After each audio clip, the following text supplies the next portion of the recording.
Welcome back. No arrests have been made in connection with the murders of 3 people. Alleged drug kingpin Yaganathan Pillay, better known as Teddy Mafia, was gunned down in his home. Now, in retaliation, 2 people were beheaded and burnt on the streets of Chatsworth. Daddy, I'm in great pain and the feeling cannot be described in words. I'm reminded of those precious moments I spent with you. On the evening of September 7th, 2022, a man sitting in his Volkswagen Golf 8 GTI was shot at while driving, causing him to lose control of his vehicle and subsequently die.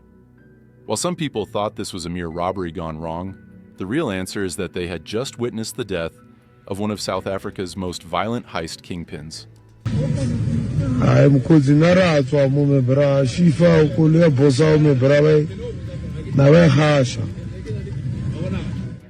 This was Prince Mongol Malang, a man known for his sharp fashion sense, as much as he was for his alleged involvement in intense and dangerous cash-in-transit robberies.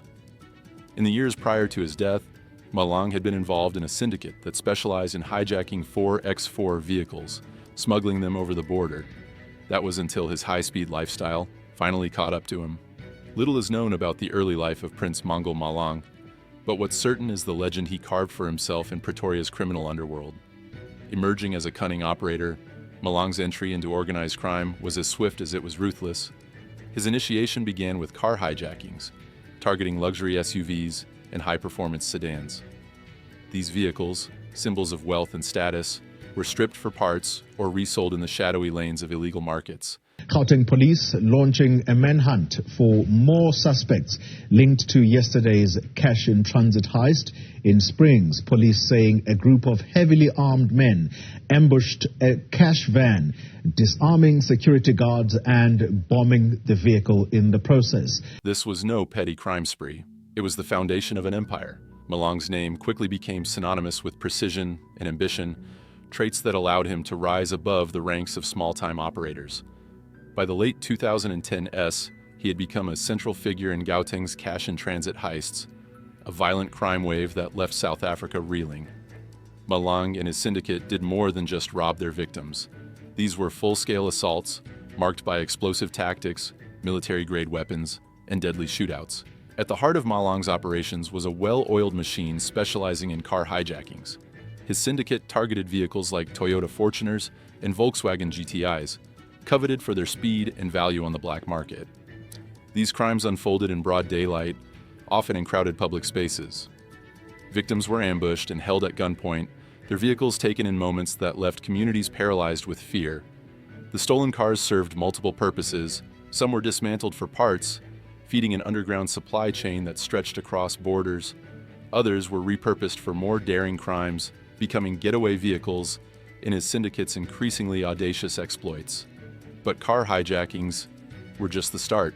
Malang's real masterstroke was his cash-in-transit heists. Cash-in-transit robberies are not taking a break. There's been a significant rise in attacks on cash-in-transit vehicles.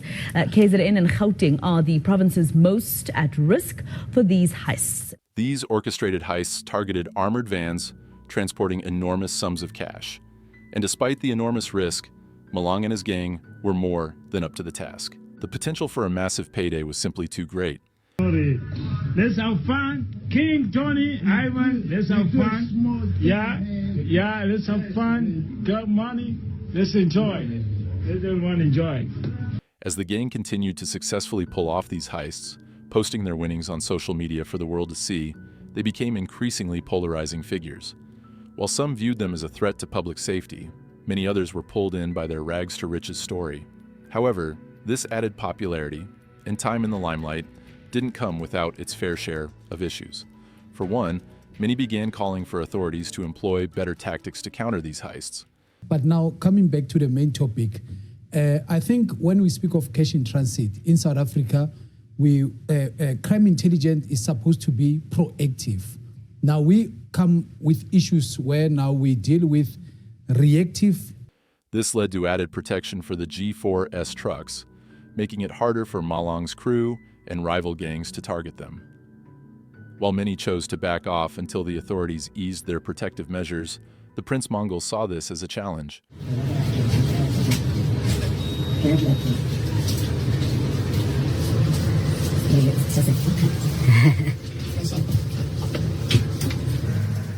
His crew fired back with full cylinders. Military-grade weapons, including R5 rifles, became standard issues for his gang. The attacks were brazen, unfolding in public with little regard for human life. One of the most shocking heists, tied to Malang, occurred in Centurion in early 2022. The crew ambushed a G4S armored van, unleashing a hail of bullets on the unsuspecting security guards. The assault was swift and brutal, leaving a G4S guard dead on the scene. With both sides bringing in the heat, these heists turned into battlefields, leaving a trail of bloodshed in their aftermath.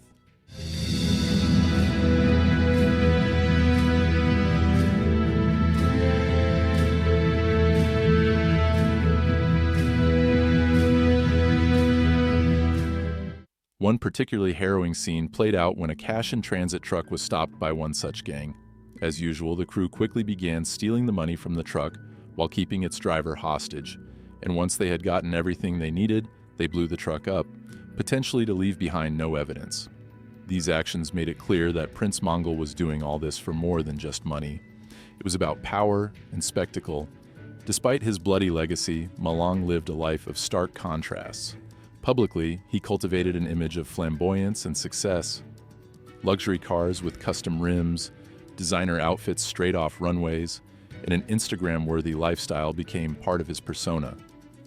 To Prince, fashion was his way of showing the world just how much he had achieved through his heists. Flaunting his wealth came as naturally to him as breathing.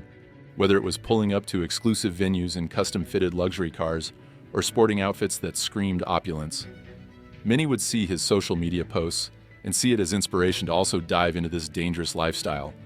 This led to an increase in his crew, but also copycats who attempted to replicate his violent methodology.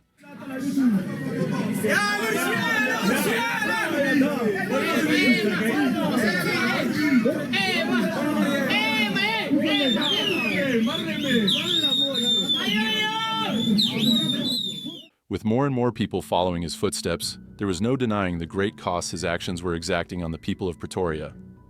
Of all the crimes Prince Mongol Malang was suspected of orchestrating, one stands out for its sheer brutality: a brazen cash-in-transit robbery that shook Centurion in February 2022. The target was a G4S armored truck stationed outside of Minati Spar on Tulip Road. As the security guard began loading cash into the vehicle, chaos erupted. Without warning, a crew of assailants ambushed the truck. Shots rang out, the guard struck multiple times in a chilling display of violence.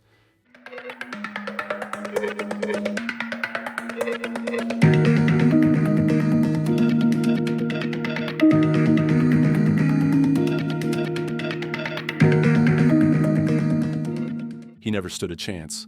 The brutal attack, caught on CCTV cameras, was both swift and merciless. Onlookers were left frozen in terror, witnessing a scene that felt more like a battlefield than a suburban street. Two suspects, wearing distinctive outfits, fled the scene with cash boxes in hand, but their triumph was short-lived. Advanced security systems embedded in the G4S cash boxes rendered the money unusable, turning the bloody heist into a hollow victory. Malang's increasing crime and notoriety allowed him to enjoy his luxurious lifestyle, but it came at a cost. He was increasingly being targeted by both local authorities, as well as rival gangs and heist syndicates who wanted to take him down. On the evening of September 3rd, 2022, Malang's story came to a violent conclusion. Driving a gray Volkswagen Golf 8 GTI through Sunnyside, Pretoria, Malang was ambushed by unknown assailants. Armed with R5 rifles, the gunmen unleashed a hail of bullets, riddling his vehicle in what authorities later described as a calculated assassination. The attack was swift and left no room for survival. Malang was killed instantly. A female passenger, his wife, in the car miraculously escaped unharmed, adding to the air of mystery surrounding the attack. Interestingly enough, soon after this event, one of Prince's crime partners, Zorro, also met a gruesome end. According to police reports, Zorro, a known figure in a criminal syndicate, was behind the wheel of his bakkie when his enemies caught up with him. A BMW approached from behind, its occupants armed with automatic rifles. Without hesitation, they unleashed a torrent of bullets, the piercing sound of gunfire shattering the evening calm. Realizing his life was on the line, Zorro hit the gas, cutting through the streets in a desperate bid to escape. His driving was erratic, fueled by panic as he tried to outmaneuver the gunman on his tail. But his luck ran out on Mauritius Street. There, his backy came to a halt, its battered frame riddled with bullet holes. Believing he could flee on foot, Zorro abandoned the vehicle and made a run for it. But the BMW stopped, and his pursuers emerged, intent on finishing the job. In an execution-style killing, the gunmen delivered their final blows, leaving Zorro lifeless in the street. When authorities arrived, the scene was one of pure devastation. Police recovered 29 shell casings scattered across the area, along with a single projectile. The targeted nature of this attack, so close to Malang's death, made many think that the prince's assassination was also planned ahead of time. With two of the major ringleaders gone, Malang's heist empire finally met its end.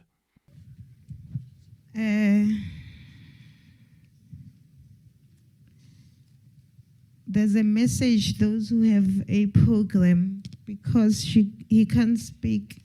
I will read it out for you guys. Malang's funeral was exactly as he would have wanted it, extravagant to its core, in a spectacle that reflected his life of opulence. Mourners arrived in a convoy of Lamborghinis, Ferraris, and other luxury vehicles. The attendees, clad in designer outfits, paid homage to a man whose love for high fashion was as legendary as his criminal exploits. Among the speakers were his own children and close family members, who showed a side to the man the world had rarely ever seen. Thank you for all the things you have done for me. I will always remember the good times we had together. I am going to miss you, and I hope you know how much I love you. I pray God will take care of you in heaven, and always remember, Daddy, I love you infinity and beyond. But it wasn't just the prince's close family who mourned his passing. Social media lit up with videos of the event, showcasing the extravagant tributes to Malang.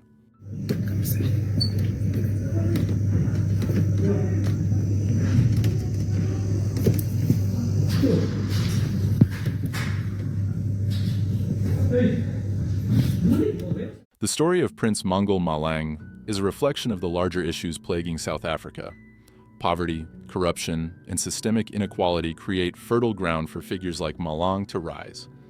His assassination may have silenced one name, but it is unlikely to end the violence. Malang continues to serve as a symbol of the power and money that a dangerous lifestyle can buy you. And many are tired of the injustices of their society and feel that becoming a part of the broken system is the only way to survive. So while the Prince Mongol may be buried, cash in transit's heists are spreading across South Africa like a plague.